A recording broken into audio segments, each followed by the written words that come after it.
உலகெங்கிலும் நடக்கும் முக்கிய நிகழ்வுகளை குறுஞ்செய்தி வடிவத்தில் தெரிந்து கொள்ள ஆதன் செயலியை டவுன்லோட் செய்யுங்கள். ஆதன் செயலியை டவுன்லோட் செய்ய டிஸ்கிரிப்ஷனில் உள்ள லிங்கை கிளிக் செய்யவும். ஆதன் நியூஸ் நேயர்களுக்கு வணக்கம். என்ன வினோத், எப்படி இருக்கீங்க? பொறுப்பா பேசுவோமா? இன்னைக்கும் பொறுப்பா பேசுறோம் மேடம். என்ன ஓடிட்டு இருக்கு? முக்கியமான விஷயமா என்ன வந்திருக்கு? என்ன எங்களை செயல்படவே விட மாட்டீங்க போலயே. என்ன உங்க செயல்பட வைக்கல? இருக்கிற எல்லா அமைச்சர்களையும் தூக்கிட்டீங்கன்னா அப்புறம் நாங்க என்ன பண்றது? யார் தூக்குறா? ஏற்கனவே இப்பதான் செந்தில் பாலாஜி தூக்குறீங்க, பொன்முடிக்கு கட்டம் கட்டி இருக்கீங்க. பொன்முடி கேஸ் வந்துட்டீங்க. பொன்முடி கேஸ், பொன்முடியை தூக்குனது யாருன்னு நீங்க சொல்றீங்க? நாளைக்கு யாரு தூக்குனாலும் சரி, ஆனா இது பழிவாங்கும் நடவடிக்கை. யாரு? நீதிபதி ஜெயச்சந்திரன் சென்னை உயர்நீதிமன்றம் யாரு செஞ்சாலும் பழிவாங்கும் நடவடிக்கை தான். இது பழிவாங்கும் நடவடிக்கைன்னு சொல்ல முடியாது மேடம். ஏன்னா வழக்கு போடுறது வேணா அதிமுக ஆட்சி காலத்துல போட்டிருக்கலாம். ஆனா அந்த வழக்கு போட்டது லஞ்ச ஒழிப்புத்துறை, அப்ப இருக்கக்கூடிய அரசாங்கம் தான், அதிமுக அரசாங்கம் தான். ஆனா தீர்ப்பு கொடுத்தது இப்ப இருக்க சென்னை உயர்நீதிமன்ற தலைமை நீதிபதி ஜெயச்சந்திரன் தான் கொடுத்துருக்காரு. ஸோ அது பழிவாங்கும் நடவடிக்கைன்னு சொல்றது சரியா இருக்குமா அப்படின்றது தெரியல. ஆனா இந்த ஜட்மெண்ட்குள்ள ஏகப்பட்ட விஷயங்கள் இருக்கு மேடம். ரொம்ப இதுல நான் ஏன் பழிவாங்கும் நடவடிக்கைன்னு சொன்னேன் அப்படின்னா, சில இந்த கேஸ் விழுப்புரம் கோர்ட்ல இருந்தது, நெக்ஸ்ட் வேலூர் கோர்ட்டுக்கு மாற்றி அது ஜூன் மாதமே எல்லாத்தையும் ரிலீஸ் பண்ணிட்டாங்க. அப்படியே விட வேண்டியது தானே? திரும்ப ஏன் அதை எடுத்து விசாரித்து பழிவாங்கும் நடவடிக்கை தானே? இப்போ அதில் என்னன்னா ஒரு சின்ன திருத்தம். இப்போ பார்க்குற எல்லாருக்குமே அந்த ஒரு குழப்பம் இருக்கும். எல்லாருமே இப்போ பொன்முடி வழக்கு வந்திருக்கு இல்லையா, தீர்ப்பு, இதை எல்லாருமே ஆனந்த், நீதிபதி ஆனந்த் வெங்கடேஷ் அவர்கள் அந்த மாவட்ட நீதிமன்றத்தால் முடிக்கப்பட்ட வழக்கை திருப்பி எடுத்தார் இல்லையா, அந்த வழக்குக்கு வந்த தீர்ப்பு இதுதான் அப்படின்னு நினைச்சிட்டு இருக்காங்க. இது அதுக்கு முன்னாடியே லஞ்ச ஒழிப்புத்துறை பொன்முடி அவர்கள் மீது போட்ட ஒரு வழக்கு. அந்த வழக்கோடைய அப்பீல், டிவிஎஸ்சி அப்பீல் போய் அந்த அப்பீலுக்கு இப்பதான் தீர்ப்பு வந்திருக்கிறது. சோ இன்னும் ஆனந்த் வெங்கடேஷ் அவர் ரிவிஷன் எடுத்தார் இல்லையா, அந்த சொத்து குவிப்பு வழக்குல வேற தீர்ப்பு வர வேண்டி இருக்குது. ஓகே, அது போக இந்த இடி விசாரிச்சிட்டு இருந்தாங்களே, அது தனி.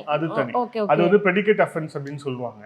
சோ அது தனியா இருக்குது. அதுக்கப்புறம் இல்லாம கௌதம சிகாமணி அவர் இந்த அந்நிய செலவாணி மோசடின்னு சொல்லிட்டு அவர் மேல அது தனியா இருக்கு.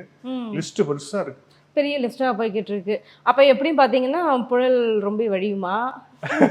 புழல் ரொம்ப வழியுமான்னு தாண்டி நிறைய நுவான்சன்ஸ் இருக்கு இந்த கேஸ்ல. அதை நம்ம முக்கியமா பார்க்கணும், முக்கியமா பேசலான்ட்டு வந்தேன். என்னன்னா இப்போ நீங்களே பார்த்துருப்பீங்க, உங்களோட அப்சர்வேஷனா நீங்க பார்த்து இருக்கும் இந்த கேஸை பத்தி நீங்க நினைக்கிறீங்க? அவர் கனிம வளத்துறை அமைச்சராக இருந்தப்பவும் சரி, போக்குவரத்து துறை அமைச்சராக இருந்தப்பவும் சரி, வருமானத்துக்கு அதிகமா சொத்து சேர்த்திருக்காரு.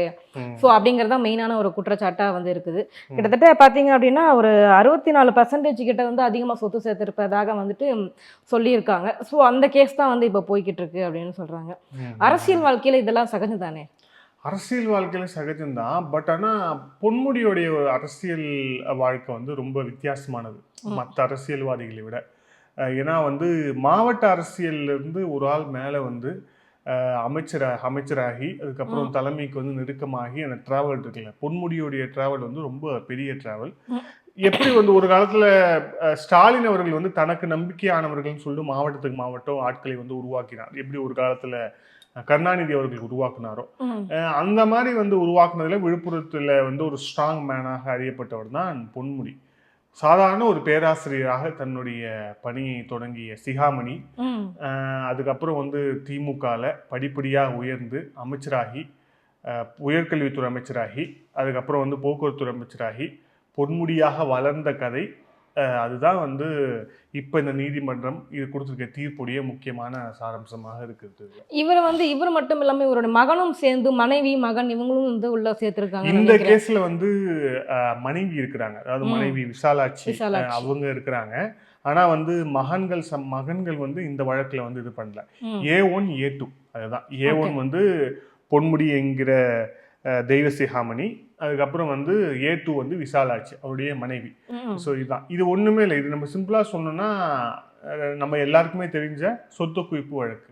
சொத்து குவிப்பு வழக்குனாலே ஜெயலலிதா ஞாபகம் வரும் இல்லையா? ஆனா இனிமேல் சொத்து குவிப்பு வழக்குன்னா கர்மான்னு சொல்லுவாங்க. அதை கர்மா தாக்கிடுச்சோ என்னமோ, திமுக சுரண்டு அடிக்குது எல்லா விஷயத்தையும். வாய்தா ராணி ஓகேவா, சொத்து குவிச்சு ஊரை கொள்ளையடித்த பெருமாட்டி அப்படின்னு சொல்லிட்டு ஆமா. ஏக வசனங்களால விமர்சிக்கப்பட்டார் ஜெயலலிதா அவர்கள் திமுகவால. இப்ப அதே சொத்து குவிப்பு வழக்கு திமுகவுக்கு கரும்புள்ளியாக மாறி மாறி இருக்கு. இருக்கு. அது அந்த பொன்முடி வழக்க பத்தி பார்க்கும்போது பாத்தீங்க அப்படின்னா, பெண்களுக்கு வந்து ஒரு தனிப்பட்ட உள்ளூர ஒரு குதூகலம் இருக்க தான் செய்யுது. ஏன்னா ஓசியில போறேன் அப்படின்னு சொல்லி கிண்டல் பண்ணுனதாக, அதுக்காக தான் கிடைச்ச தண்டனை அப்படின்ற மாதிரியும் கூட சமூக வலைதளங்கள்ல ஒரு மீம்ஸ் எல்லாம் கூட வந்துகிட்டு இருக்குது. அதுக்கப்புறம் நிறைய அவர் சர்ச்சைகளுக்கு வந்து ஒரு பஞ்சம் இல்லாதவர். அவர் வந்து நீ அப்படியே ஓட்டு போட்டு கீச்சிட்ட அப்படின்னு ஒரு ஆமா. ஒரு மேடையில் ஒரு பெண்களை பேசுனதாகட்டும், சட்டமன்றத்துல அது வந்து ஆளுநர் வந்து அந்த வெளிநடப்பு செஞ்சார் இல்லையா, வெளிநடப்பு செஞ்ச போது போயா அப்படின்னு வந்து சொன்னதாகட்டும் ஓகே. உள்ளிட்ட பல்வேறு சர்ச்சைகள் அவரை வந்து எப்பவுமே சுத்திட்டு இருக்கும், குறிப்பா உயர்கல்வித்துறை உட்பட. ஆனா இந்த கொஞ்சம் இந்த ஜட்ஜ்மெண்ட்குள்ள பார்க்கலாம் என்னென்ன விஷயங்கள் ரொம்ப முக்கியமா இருக்கு அப்படின்ட்டு. இது வந்து சொத்து எனக்கு குவிப்பு அதுக்கு முன்னாடி ஒரு டவுட். Yes. இப்படி வந்து ஜட்ஜ்மெண்ட் எல்லாம் வந்திருக்கு அப்படின்னும் போது, ம். தண்டனை உறுதி அப்படின்னும் போது ஏன் முன்ஜாமீன் எல்லாம் வாங்க முடியாதா இந்த மாதிரி விஷயத்துக்கு? இதுல முன்ஜாமீன் அப்படிங்கிறது கிடைக்குமா அப்படிங்கிறது தெரியல. ஏன்னா வந்து முன்ஜாமீன் வந்து இந்த கிரிமினல் சட்ட ரீதியா இருக்கவங்க கிட்ட கேட்டா இன்னும் தெளிவா சொல்லுவாங்க. ம். இந்த கிரிமினல் கொலை வழக்கு இல்ல வந்து வழக்கு பதிவு பண்ணிட்டாங்க ஆனா விசாரணையும் தொடங்க அந்த மாதிரியான விஷயங்கள்ல போகும். இதுல வந்து பிசி ஆக்ட், அதாவது PC Act. Prevention of corruption act, ம். அதன் கீழே தான் வந்து இந்த வழக்கு முழுக்க வந்து டிராவல் ஆகுது அப்படிங்கிறதால பிளஸ் வந்து நீதிபதி ஜெயச்சந்திரன் இந்த குற்றத்தை வந்து உறுதி செய்திருக்கிறார். அதாவது Okay. ம். லஞ்ச ஒழிப்புத்துறை அந்த இன்வெஸ்டிகேஷன் ஆஃபீஸர் அவங்க கொடுத்த அறிக்கையை சரிதான் அப்படின்னு உறுதி செய்திருக்கிறார். ஏற்கனவே இந்த அறிக்கை வந்து சரியில்லை, அவங்க கொடுத்த ஃபேக்ட்ஸ் எல்லாம் வந்து சரியான ஃபேக்ட் இல்லைன்னு தான் வந்து special court Villupuram special court வந்து அவங்க வந்து தள்ளி வச்சுட்டாங்க. அதெல்லாம் ஒன்றும் பெருசா இல்லை அப்படின்னு சொல்லிட்டு தள்ளி வச்சுட்டாங்க. பட் ஆனால் இது அந்த மாதிரி இல்லை, இது வந்து சொத்து குவிப்பு தான். நீங்களே சொன்ன மாதிரி கிட்டத்தட்ட வருமானத்துக்கு அதிகமாக 65% வந்து சொத்து வந்து ஜாஸ்தியாக வந்து பொன்முடி சேர்த்திருப்பதற்கான ஆதாரங்கள் இருக்கிறது. அதனால பொன்முடி குற்றவாளி, A1 குற்றவாளி, A2 வந்து விசாலாட்சி அப்படின்னு சென்னை உயர்நீதிமன்ற நீதிமன்றம் வந்து உறுதி செய்திருக்கிறது. இப்போ தண்டனை தான் வரப்போகுது. மினிஸ்டரா வந்துட்டு இந்த அளவுக்கு கூட சொத்து குவிக்க ஒரு சொத்து வாங்க முடியலன்னு எப்படி வினோத்? பார்க்க போனீங்க அப்படின்னா நார்மலா கவுன்சிலரே பார்த்தீங்க அப்படின்னா இதை இவரை விட அதிகமாக கூட வச்சிருப்பாங்க அப்படின்னு தான் சொல்லணும். இது வெளிப்படையா இருந்து பார்த்தா யாரோ சதி செய்றாங்களோ, திமுக ஆட்சியை செயல்பட விடாம தடுக்கிறாங்களோ? இல்லை, நீங்கள் சொல்கிறது கரெக்டு தான். அதாவது இந்த குவாண்டம் ஆஃப் மணி அப்படின்னு நீங்கள் சொல்கிறீங்க. குவாண்டம் ஆஃப் மணினா இவ்வளோ தானே. இப்போ கிட்டத்தட்ட அவர் மேலே வச்சிருக்கக்கூடிய சொத்து என்ன, கிட்டத்தட்ட 1 கோடிக்கும் அதிகமாக ஒரு சொத்து கோடி. சேர்த்திருக்கிறார். 65% தான் என்ன, அவ்வளோதானே. ஸோ 1 கோடிக்கு அதிகமாக சொத்து சேர்த்திருக்கிறார் அப்படின்னு தானே குற்றச்சாட்டு. என்னப்பா அவ்வளோதானா அவர் மேலே அப்படின்னு கேட்குறவங்க தான் ஜாஸ்தி. பட் ஆனால் இதில் ப்ரிவென்ஷன் ஆஃப் கரப்ஷன் ஆக்டில் வந்து 1 ரூபாவா 1 கோடியா 100 கோடியா அந்த மாதிரிலாம் கிடையாது. 1 ரூபாவா இருந்தாலும் கரப்ஷன்னா கரப்ஷன் தான், 10 ரூபாவா இருந்தாலும் கரப்ஷன் தான், தண்டனை ஒரே தண்டனை தான். இப்போ ஜெயலலிதா அவர்களுக்கு 4 ஆண்டு சிறை தண்டனை, 100 கோடி ரூபாய் அபராதம் விதித்தார். பரப் நகரஹாராவுடைய இந்த சிறப்பு நீதிமன்றம் ஜான் மைக்கேல் டி குன்ஹா தீர்ப்பு கொடுத்தார். அது வந்து உச்ச நீதிமன்றம் ஜெயலலிதா அவர்கள் இறந்த பிறகு உறுதி செய்தது. அப்படி இருக்கும்போது இப்ப இதுல வந்து குவாண்டம் ஆஃப் நீங்க கேட்கறது இதெல்லாம் குவாண்டமா அப்படின்னு கேட்டா அவர் சிக்கிவிட்டார் அப்படிங்கிறது உண்மை. அதுல வந்து எந்த ஒரு யாருக்குமே செகண்ட் ஒப்பீனியனே வேணாம். ஆனா வந்து அவர் சிக்கிறதுக்கு முன்னாடி இது எப்படி இந்த வழக்கு வந்த பாதையை பார்ப்போம். ஏன்னா அதுலதான் நிறைய கன்ஃபியூஷன்ஸ் இருக்கு, நிறைய பேர் இருக்குது என்ன வழக்கு அப்படின்னு. ஸோ வந்து இப்போ இந்த வழக்கு எடுத்துக்கிட்டோம் அப்படின்னா அவர் வந்து பொன்முடி அவர்கள் வந்து தொடர்ச்சியாக ஒரு அமைச்சர் ப்ரொஃபைல், கருணாநிதி அவர்கள் முதலமைச்சர் ஆகும் போதெல்லாம் அமைச்சராக இருந்தவர் பொன்முடி அவர்கள். 2006 11 அது வந்து ஒரு மைனாரிட்டி கவர்மெண்ட் இருந்தாலும் கூட்டணி கட்சிகளோட ஒரு ஆட்சி. அதுல வந்து உயர்கல்வித்துறை அமைச்சர். உயர்கல்வித்துறை மட்டும் இல்ல, இப்போ மைன்ஸ், அதாவது இப்போ துரைமுருகன் கிட்ட இருக்கக்கூடிய அந்த கனிம வளத்துறையும் அப்போ வந்து பொன்முடி அவர்கள்கிட்ட தான் இருந்தது.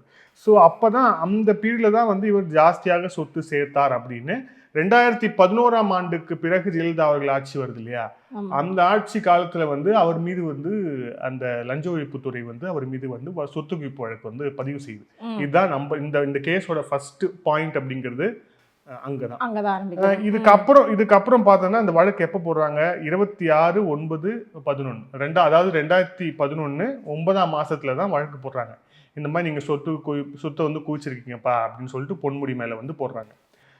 அதுக்கப்புறம் தான் வந்து வழக்கு கொஞ்சம் கொஞ்சமா சூடு பிடிக்குது. அது அப்படியே வந்து நகரத்தை தொடங்குறது. இதுல அந்த ஜட்ஜ்மெண்ட்ல சொல்றாங்க 13/4/2006 to 13/5/2010. அதாவது 2006 2010 வரைக்கும் கிட்டத்தட்ட ஒரு 4 ஆண்டுகள். 4 ஆண்டுகளில் அவர் எவ்வளோ வருமானத்தை சேர்த்தாருன்னு சொல்லிட்டு தமிழக லஞ்ச ஒழிப்புத்துறை ஒன்றா எடுத்து பார்க்குறாங்க. இப்போ உங்களுக்கே தெரியும், இப்போ மக்கள் பிரதிநிதினா வந்து தேர்தலில் போட்டியிட போகிறாங்கன்னா எலெக்ஷனில் வந்து அவங்க எவ்வளோ வருமானம் வச்சுருக்காங்க, அவங்களோட சோர்ஸ் ஆஃப் இன்கம் என்ன, எவ்வளோ சொத்து இருக்குங்கிறத தேர்தல் அஃபிடவிட்லேயே அவங்க கொடுத்தாங்க. ஸோ அப்படி இருக்கும்போது அது கொடுத்தாச்சு, வெரிஃபை பண்ணியாச்சு. ஸோ அதை தான் வந்து பார்த்துட்டு என்னென்னு சொல்லிட்டு அப்படியே வந்து வெரிஃபை பண்ணிட்டே வராங்க. ஸோ இந்த செக் பீரியட்னு சொல்கிறது வந்து இந்த 4 வருஷம் தான். இந்த 4 வருஷத்தில் அவர் சேர்த்த சொத்துக்கள் அப்படிங்கிறது தான் 65% மேலே இருக்குது அப்படிங்கிறது தான். போற போக பார்த்தா ஸ்டாலினே இறங்கி கையெழுத்து இயக்கம் நடத்துவார் போலயே, இனி யார் மேலேயும் வந்து கேஸ் போடக்கூடாது, லஞ்ச ஒழிப்புத்துறை வரக்கூடாது, இடி வரக்கூடாது அப்படின்னு. இல்ல அப்படி கையெழுத்து இயக்கம் ஃபர்ஸ்ட் கையெழுத்து இயக்கத்துக்கு என்ன ஒரு பெரிய வேல்யூ இருக்குன்னே தெரியல. ஏன்னா கையெழுத்து இயக்கம் நடத்தி இந்த விஷயம் நடந்ததுன்னு ஒண்ணுமே கிடையாது.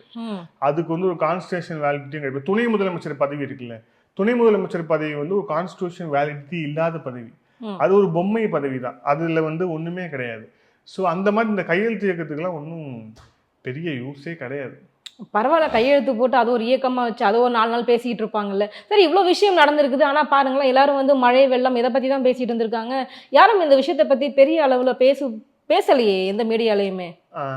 நீங்கள் சொல்ல நேற்று நைட்டு, அதாவது ஒரு ஆட்சியுடைய சிட்டிங் அமைச்சர் குற்றவாளின்னு ஒரு நீதிமன்றம் அறிவித்திருக்கிறது.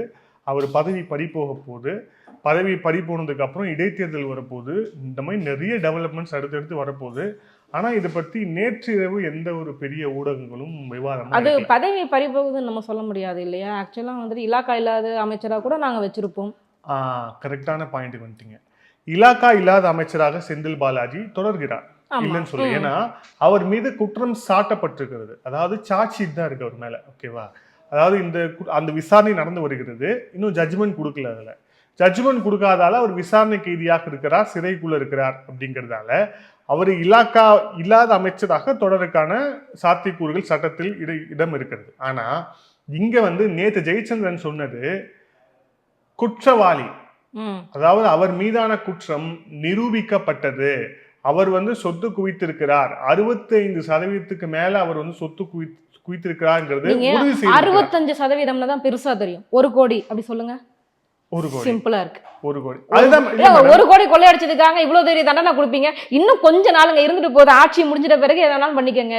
இப்படி அப்படி பண்ணீங்க அப்படின்னா என்ன உங்க பிளான்? ஆக்சுவலா என்னன்னா எத்தனை இலாக்கா இல்லாத அமைச்சர்களை உருவாக்க திட்டம் இல்ல. இதுல ஃபர்ஸ்ட் ஒன்று சொல்லலாம், பொன்முடி அவர்கள் இலாக்கா இல்லாத அமைச்சராக தொடர முடியாது. பிரிவென்ஷன் ஆஃப் கரப்ஷன் ஆக்டின் கீழே அவர் வந்து தண்டனைக்குரியவர் ஆயிடுச்சு அப்படின்னா அவர் சட்டமன்ற உறுப்பினர் பதவியும் போயிடும். சட்டமன்ற உறுப்பினர் பதவியும் போயிடும்னா அப்ப அமைச்சர் பதவி மட்டும் என்ன விதிவிலக்கா? அதனால ஒண்ணுமே இல்லை. இதுக்கப்புறம் அவர் வந்து உச்ச நீதிமன்றத்துக்கு போய் உச்ச நீதிமன்றத்துல சென்னை ஹைகோர்ட் கொடுத்த தீர்ப்பு வந்து ஏற்றுக்கொள்ளத்தக்கது அல்ல அப்படின்னு சொல்லிட்டு ஒருவேளை வந்து உச்ச நீதிமன்றம் சொல்லிச்சுனாதான் அவருடைய பதவி வந்து மீண்டும் காக்கப்படும். ஆனா அது வரைக்கும் அதுக்கான சாத்தியக்கூறுகள் இப்போதைக்கு இருக்குமா அப்படின்னு தெரியல. அப்படி இருந்துச்சுனாலும் அது ரொம்ப சின்ன டைம் கேப்ல அதுக்கான வாய்ப்பும் பெருசா இல்லை. மேல்முறையீடு பண்ணலாமே, சுப்ரீம் கோர்ட் கொடுப்பாங்கல்ல, மேல்முறையீடு பண்ணலாம், அதுதான் இல்ல. ஆனா வந்து இப்ப ஜெயலலிதா அவர்களுடைய கேஸே எடுத்துக்கோங்களேன். ஜெயலலிதா அவர்கள் மேல்முறையீடு பண்ணாங்க சென்னை, அதாவது அவங்க ஸ்பெஷல் கோர்ட்ல கொடுத்த தீர்ப்புக்கு எதிர்த்து கர்நாடக உயர்நீதிமன்றத்தில் மேல்முறையீடு பண்ணாங்க. ஓகேவா?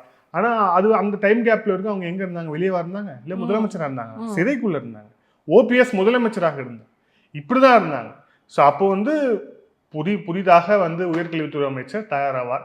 மேபி யாருக்கு அந்த அடுத்த அந்த ஜாக்பாட் வந்து கிடைக்குதுன்னு தெரியல, நமக்கு பொறுத்து தான் பார்க்கணும். அப்ப அநேகமா இன்னொரு பைனாப்பிள் கேசரியும் ரெடி பண்ணலாம்னு நினைக்கிறேன். அது வந்து சிறைக்குள்ள சொல்றீங்க. ஆமா, பட் ஆனா அது நமக்கு எப்படின்னு தெரியல. அப்படிதான் போகும். பைனாப்பிள் கேசரி ரெடி பண்றதுக்கான நேரம் வந்துருச்சுன்னு நினைக்கிறேன். ஏற்கனவே அவரே பாவம் வெளியே வர முடியல, நியூ இயர்க்காவது வெளியே வர முடியுமான்னு ட்ரை பண்ணிட்டு இருக்காரு. பட் அதுக்கான வாய்ப்புகளும் இல்லை அப்படின்றாச்சு. இப்ப அடுத்த அமைச்சர் ரெடி ஆயிட்டு இருக்காரு. இந்த வழக்குல மட்டும் இப்ப வந்திருக்கக்கூடிய தீர்ப்புல கிட்டத்தட்ட வந்து 39 விட்னஸை வந்து விசாரிச்சிருக்காங்க. 85 எக்ஸாபிட்ஸ், அதாவது மெட்டீரியல்ஸை வந்து எடுத்து வந்து கணக்கு போட்டிருக்காங்க. ஸோ இந்த மாதிரி பல கட்ட விசாரணைகளுக்கு பிறகுதான் வந்து இதுல வந்து ஒரு தீர்க்கமான ஒரு முடிவுக்கு வந்து சென்னை உயர்நீதிமன்றம் வந்திருக்கிறது. அதுக்கு முன்பாக அவர் செஞ்சிருக்கக்கூடிய இன்வெஸ்ட்மெண்ட்ஸ் எல்லாமே வந்து ரொம்ப மலைப்பா இருக்கு. அதாவது ஒரு குறிப்பா பொதுமக்கள் வந்து ஒரு அரசியல்வாதி எங்கெல்லாம் இன்வெஸ்ட் பண்றாரு அப்படின்னு உங்களுக்கு தெரியணும்னா இது ஒரு கிளாசிக்கான எக்ஸாம்பிளான கேஸ். அவர் எங்கெங்கெல்லாம் இன்வெஸ்ட் பண்ணியிருக்காரு அப்படின்ட்டு. அவர் வந்து ஒரு விழுப்புரம்காரர், எல்லாருக்குமே நமக்கு தெரியும்.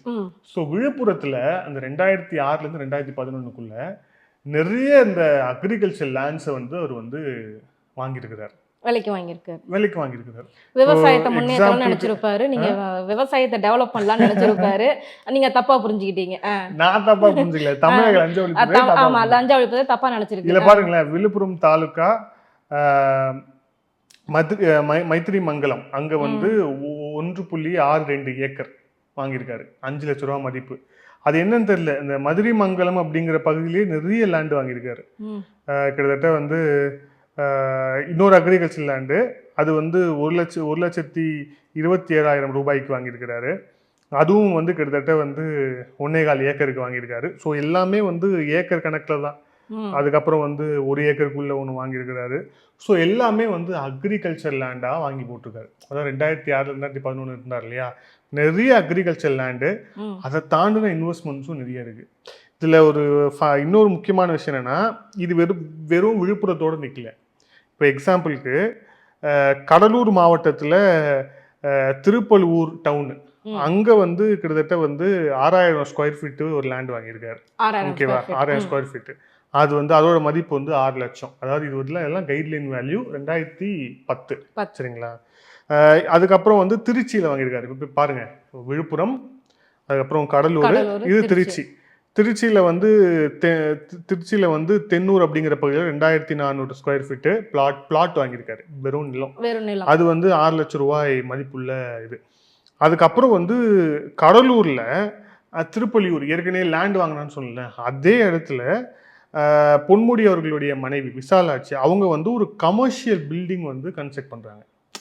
ஒரு வணிக நிறுவனம் இல்ல, ஒரு வணிக கட்டிடம், இந்த காம்ப்ளெக்ஸ்ன்னு சொல்லுவோம் இல்லையா, அதை வந்து இது பண்றாங்க. அதோட மதிப்பு வந்து 45 லட்சம். அவங்க பிசினஸ் உமனா வளரணும்னு நினைச்சிருக்காங்க, பட் அது தப்பா ப்ராஜெக்டா இருக்கு. வேரியஸ் இப்படிலாம் கூட முட்டு கொடுக்கலாமா? ஆமா ஆமா. ஒரு பெண் வந்து ஒரு தொழில் முனைவர் ஆகணும்னு நினைக்கும் போது அதை இப்படி எல்லாம் லஞ்ச ஒழிப்புத்துறை அநியாயம் பண்ணிருக்காங்க. சரி, ஓகே. இது அவங்களோட வேரியஸ் இன்வெஸ்ட்மெண்ட், அதாவது லேண்ட்ல இன்வெஸ்ட் பண்றாங்க, விவசாயத்தை ஊக்குவிக்க நினைச்சிருக்கார், கமர்ஷியல் பில்டிங் வந்து ஒரு தொழில் முனைவர் ஆரம்பத்திலேயே கிள்ளி எரிஞ்சிட்டீங்க. அதுக்கப்புறம் வந்து மாவட்டத்துக்கு மாவட்டம், இப்ப எப்படி விழுப்புரத்துல ஆரம்பிச்சது, விழுப்புரம், கடலூர் அப்படின்னு சொல்லி திருச்சி வரைக்கும் வந்திருக்கு இல்லையா. இப்போ கடலூர்ல ஒரு கமர்ஷியல் பில்டிங்கே வந்து கட்டியிருக்காங்க, அவங்க மனைவி விசாலாட்சி கட்டியிருக்காங்க. இதுல இன்னொன்று பாருங்க, நம்ம சென்னையில கிரீன் வேஸ்ட் ரோடு, பசுமை வழிச்சாலை இருக்கு இல்லையா, அதாவது நம்மளுடைய முக்கிய அமைச்சர்களுடைய அந்த பங்களாஸ்லாம் இருக்குமே, அந்த இடத்துல கிரவுண்ட் ஃப்ளோர்ல ஒரு ஃபிளாட் வாங்கியிருக்காரு. ராமாயணம் டவர்ஸ் அப்படிங்கிற ஒரு இடத்துல வந்து ஃபிளாட் வாங்கியிருக்காங்க. அதோட அப்போதைய மதிப்பு, அதாவது 1897 ஸ்கொயர் ஃபீட்டு ஃபிளாட், அதோட மதிப்பு 45 லட்சம். இது 40 லட்சம். ஸோ வந்து லேண்டில் இன்வெஸ்ட்மெண்ட்டு, கமர்ஷியல் பில்டிங்ஸு, அதுக்கப்புறம் சென்னை மாதிரியான பெருநகரங்களில் லேண்டாக வாங்க முடியாது, சென்னையில் எங்கே விவசாய லேண்டு வாங்க முடியாது, ஸோ ஃப்ளாட்டாக வாங்குறது. ஸோ இது எல்லாமே இந்த வேரியஸ் கைண்ட்ஸ் ஆஃப் இன்வெஸ்ட்மெண்ட், எங்கெங்கெல்லாம் வந்து முதலீடு அப்படின்னு. இதில் இன்னொன்று போட்டிருக்காங்க லஞ்ச ஒழிப்புத்துறை, Bajaj scooter TN32A 3589 Bajaj scooter வந்து பொன்முடி அவர்கள் பேரில் வாங்கியிருக்கிறாங்க.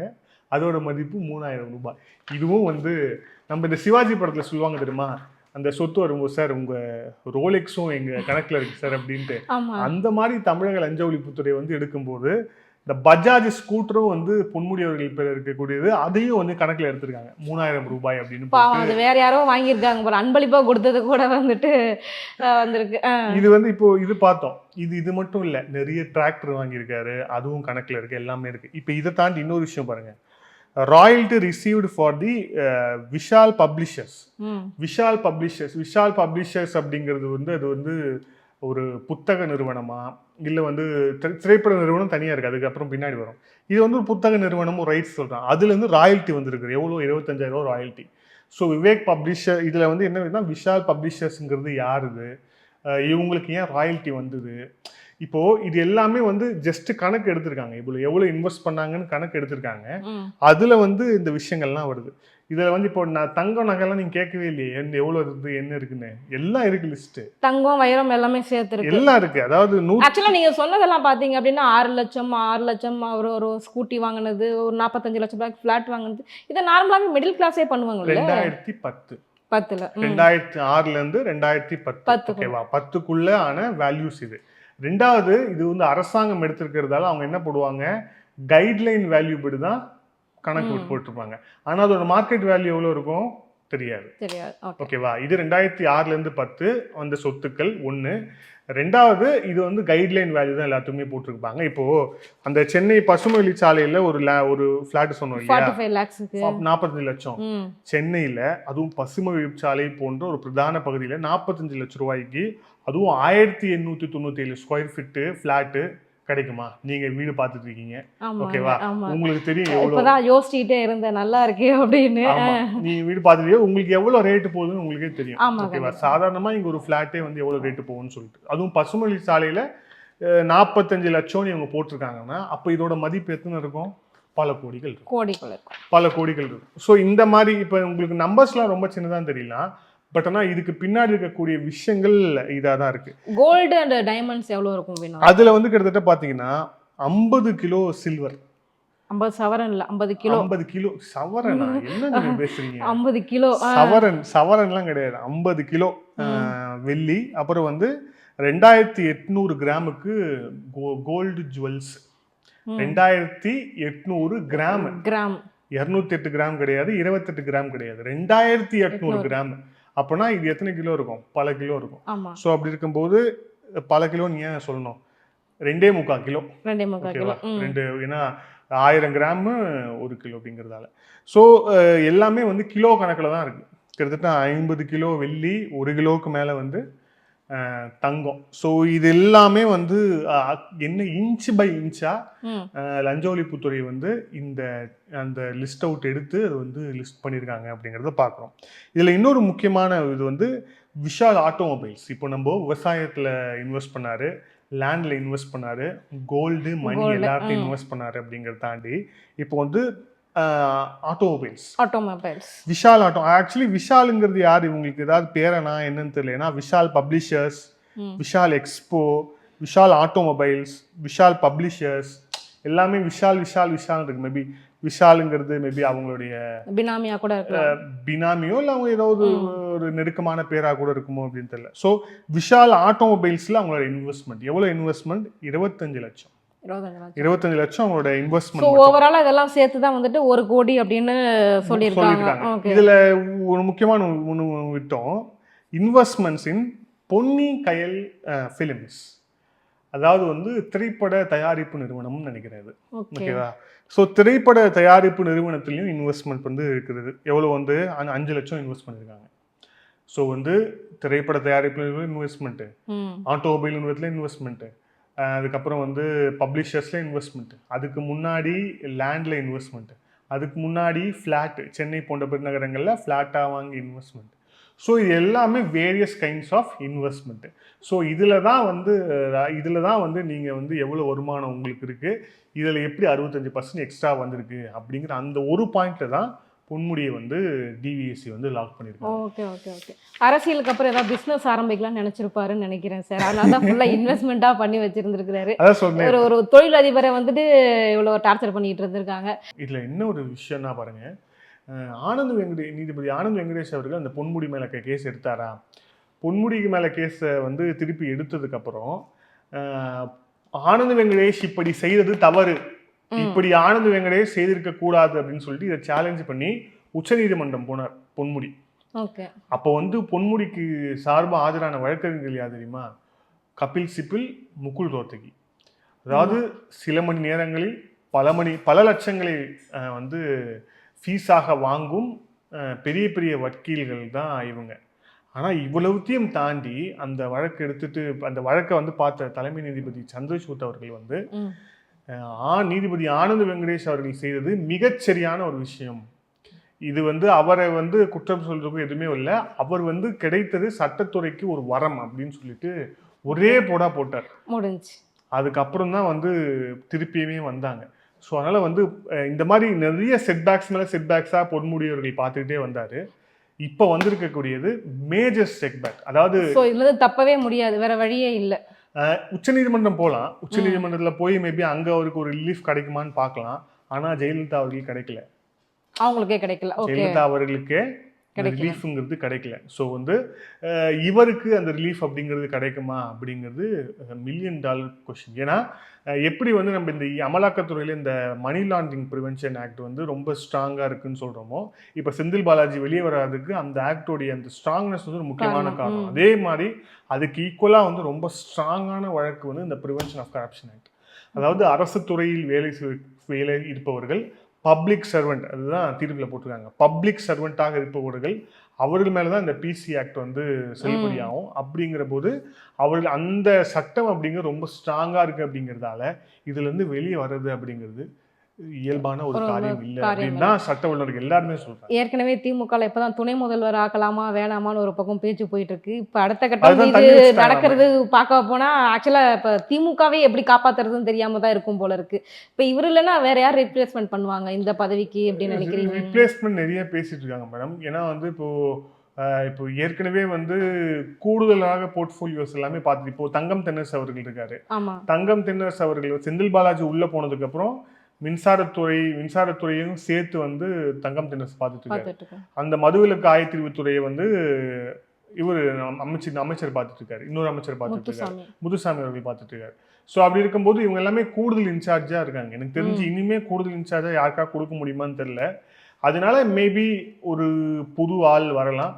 அப்படி இல்லைன்னா எங்கான அமைச்சர்கள் நிறைய பேர் இருக்காங்களே, டிஆர்பி ராஜா இருக்காரு, ஏன் அமைச்சர் அன்பில் மகேஷ் பொய்யாமொழியே இருக்காரு.